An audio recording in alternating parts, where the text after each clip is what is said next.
Welcome back sa aking channel. 8 Division World Champion Manny Pacquiao hinangaan ng netizens dahil sa pagiging malambing sa kanyang panganay na anak na si Jimwell Pacquiao. Panuurin at pakinggan ang buong detalye.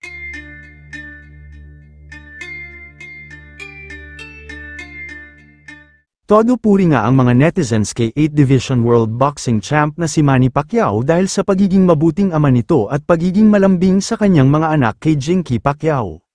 Hindi na nga bago sa ating lahat na isang mabuting ama si Manny Pacquiao pagdating sa kanyang mga anak kay Jinky, dahil bukod sa mapagmahal siyang ama ay napakalambing pa nito sa mga anak. Kaya naman ganun-ganun na lang kalaki ang paghanga sa kanya ng mga netizens dahil napakagandang impluwensya niya para sa mga magulang na kagaya niya. Bukod dyan ay inspirasyon din siya ng marami, dahil sa pagiging successful niya sa buhay. Na kahit isang bilyonaryo na ay nananatiling humble pa rin at may respeto sa kapwa, kaya naman buong mundo ay hinahangaan siya dahil sa kanyang magandang impluwensya sa lahat. At sa in-upload nga ng mga larawan ng kanyang asawa na si Jinky, ay mas lalong kinabiliban si Manny, dahil sa mga larawan kung saan makikita ang pagiging malambing nito bilang ama sa kanyang panganay na anak na si Jimwell Pacquiao. Kung makikita sa larawan, makikitang hinalikan ni Manny ang anak, makikita rin na isinuot pa niya kay Jimwell ang kanyang jacket na suot. May isang larawan din na makikita na nag-uusap silang dalawa na tila nagbibigay ng mga payo si Manny.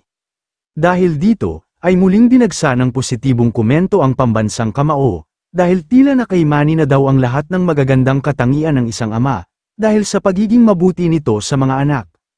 Gayunman, hindi naman maiwasan ng ilang netizens na ikumpara ang mga anak ni Jinky kay Eman Bacosa. Buti na lang daw talaga ay malawak ang pangunawa ni Eman at marunong umintindi ng mga sensitibong sitwasyon.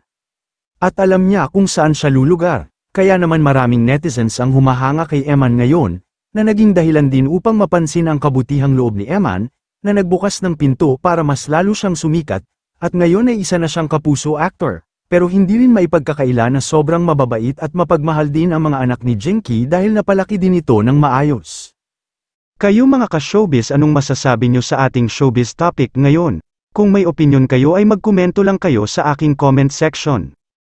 At syempre kung bago pa lang kayo sa aking channel ay mag-subscribe na kayo para lagi kayong updated sa mga showbiz trends na ina-upload ko. Maraming salamat po.